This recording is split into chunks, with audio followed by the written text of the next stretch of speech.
সামনে 2026-এর বিধানসভা নির্বাচন। সেই বিধানসভা নির্বাচনকে পাখির চোখ করে বীরভূমের বিভিন্ন জায়গায় শুরু হয়েছে তৃণমূল কংগ্রেসের বুথ ভিত্তিক কর্মী সম্মেলন। আজ দুপুর 3টে নাগাদ বীরভূমের সিউড়ি 2 নম্বর ব্লকের দমদমা পঞ্চায়েতের পতনডা গ্রামে তৃণমূল বুথ ভিত্তিক কর্মী সম্মেলনটি অনুষ্ঠিত হয়। এই সম্মেলনের প্রধান বক্তা হিসেবে উপস্থিত ছিলেন সিউড়ি 2 নম্বর ব্লকের তৃণমূল কংগ্রেসের ব্লক সভাপতি নুরুল ইসলাম। উপস্থিত ছিলেন সিউড়ি 2 নম্বর ব্লকের দমদমা গ্রাম পঞ্চায়েতের কর্মী থেকে শুরু করে আরো অন্যান্য বিভিন্ন পঞ্চায়েতের তৃণমূল কর্মীর সমর্থকেরা। সেজন্য এই রেজাল্টটা খারাপ হয়ে গেছে বন্ধু। এখানে বিজেপির কোনো বড় সংগঠন নেই। কেন আমি মনে করি আমার রাজনৈতিক জীবনে আমি এই পতনটা দিয়ে শুরু করেছিলাম, অনেকেই সাক্ষী। আমি তখন প্রায় প্রতিনিয়ত সাইকেলে চেপে এই পতনটা আসতাম এবং পতনটার মানুষের হৃদয়ে আমরা জায়গা করে নিতে পেরেছি। পতনটার মানুষ আমাদের হৃদয় থেকে আমাদের আশীর্বাদ ভালোবাসা দিয়েছেন। এটা একটা পবিত্র জায়গা আমাদের রাজনৈতিক ক্ষেত্র। এই জায়গায় 40টা ভোট পেয়ে গেলে, বেশি পেয়ে গেলে, এটার জন্য মমতা বন্দ্যোপাধ্যায় বা তৃণমূল কংগ্রেস দায়ী নয়। দায়ী হচ্ছে মমতা বন্দ্যোপাধ্যায়ের বা তৃণমূল কংগ্রেসের প্রতিনিধি হিসাবে যিনি এখানে কাজ করেন, দায়ী তিনি, এবং তার জন্য এটা হয়েছে। আমি নিজে বলি, গরিবের ছেলেদেরকে নেতা করে তুলি আমি। সেই গরিবের ছেলে নেতৃত্ব দিতে গিয়ে যদি সে জমিদার ভেবে নেয় নিজেকে, তাহলে আমি বলবো আমারই ব্যর্থতা, আমার ব্যর্থতা। আমি ভেবেছি অন্য, যে একটা গরিব ঘরের ছেলে উঠে এসে নেতৃত্ব দেখ, সেই দেখছি গরিব ঘরের মানুষকে ঠকিয়ে বেড়াচ্ছে। সেখানে বলবো আমারই ব্যর্থতা। গরিবকেই শোষণ করছে, গরিব হয়ে গরিব থেকেই প্রতিনিধি ঠিক করে দিচ্ছি আমি, আর গরিবই যখন জমিদার তৈরি হয়ে যাচ্ছে, আমি অবাক হয়ে যাই।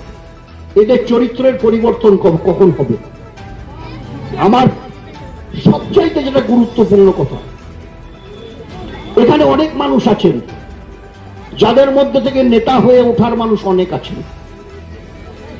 আমার প্রথম পরামর্শ হবে, যারা নেতা হতে চান আগামী দিনে, তারা প্রত্যেকে চরিত্রবান হবেন, সুচরিত্রের মানুষ হবেন।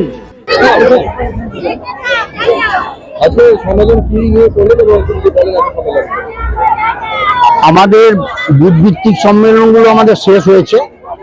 আমাদের সিদ্ধান্ত হয়েছে দলীয়ভাবে, ব্লকগতভাবে, যে আমরা অঞ্চল সম্মেলনটা শুরু করব। 6টা দিন আমরা বেছে নিয়েছি।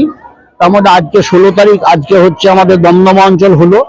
এরপরে 24 তারিখে কেলুয়া অঞ্চল হবে, 25 তারিখে অবিনাশপুর অঞ্চল হবে, 26 তারিখে বনশঙ্কা অঞ্চল হবে, 27 তারিখে কোমা অঞ্চল হবে এবং 28 তারিখে পুরন্দপুর অঞ্চল করে শেষ হবে। তারপর আবার দলীয় মিটিং আমাদের সিদ্ধান্ত হবে ব্লক সম্মেলনে।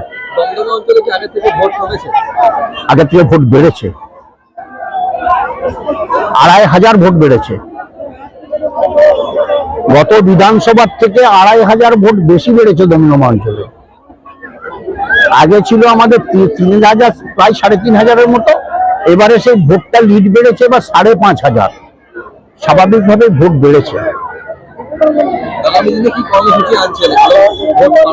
আমি একটা কথা বলি, আমাদের ব্লকে কিন্তু কর্মসূচি প্রতিনিয়তই হয়।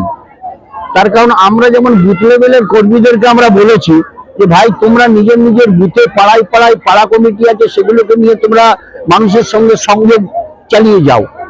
হ্যাঁ, এটা যেমন আমাদের করছি। এবারে স্বাভাবিকভাবে অঞ্চল সম্মেলনগুলো হচ্ছে। এই অঞ্চল সম্মেলন নিয়ে একটা প্রস্তুতি মিটিং চলছে সব অঞ্চলে। এই যেমন আমাদের এখানে চলেছে, আজকে সম্মেলন হলো, প্রস্তুতি মিটিং শেষ। এই যেমন কেলুয়া অঞ্চল হবে, কেলুয়া অঞ্চলে কিন্তু একটা প্রস্তুতি মিটিং চলছে। এই যেমন কোমা হবে, ওদেরও প্রস্তুতি মিটিং চলছে অঞ্চল সম্মেলন নিয়ে।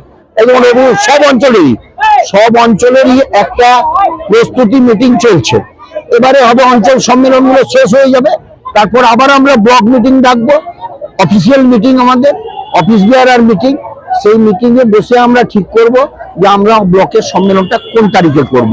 আবার আমরা অঞ্চলের নেতাদের ডেকে, বুথের নেতাদের ডেকে আমরা জানিয়ে দেব যে আমরা সিদ্ধান্ত নিলাম এত তারিখে আমরা ব্লক সম্মেলন করব।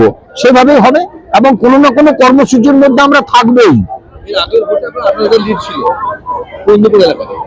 হ্যাঁ, আগের ভোট মানে লোকসভাতে লিড ছিল 28141। কম ছিল, 11,000 সামথিং গত বিধানসভা 21-এ।